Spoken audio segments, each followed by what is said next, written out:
Brock Osweiler is going to get much of the attention after leading the Broncos to an overtime win on Sunday night against the New England Patriots.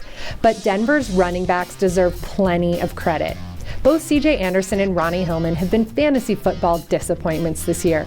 But right now they've put together strong performances in back-to-back games. Both of them scored touchdowns on Sunday in the win against New England, with 2 for Anderson, including his 48-yarder in overtime. They're going to continue to share carries, which I know drives fantasy players nuts. But right now to the Broncos, when we're talking about real football, this duo is invaluable. What a day Sunday was for Russell Wilson.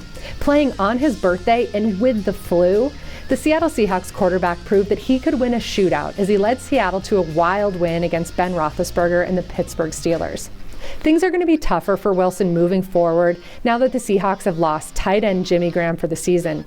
But the fact that Wilson can trust his running game and he can get big passing plays from receivers like Doug Baldwin and Jermaine Kearse, it must be reassuring for the Seahawks as they make a push for a playoff spot. Suddenly, Cutler's Chicago Bears are right back in the NFC wildcard race, and there are a few quarterbacks in the league that are playing as well as Cutler is right now. And with home games in the next 2 weeks against the 49ers and Washington Redskins, Cutler has a chance to truly complete a remarkable turnaround. Amazingly, no teams have been mathematically eliminated from the playoffs yet, but I'm going to call it now.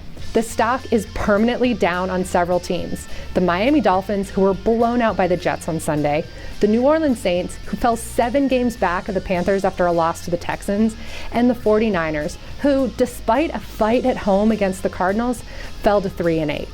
In recent years, when so many other things have gone wrong for the Atlanta Falcons, at least they knew they had confidence in their quarterback, Matt Ryan.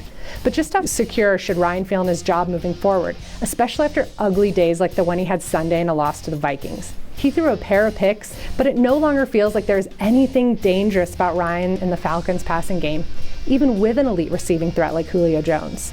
St. Louis Rams head coach Jeff Fisher walked out of his press conference on Sunday after his team's loss to the Cincinnati Bengals, apparently offended by a question about his team's effort.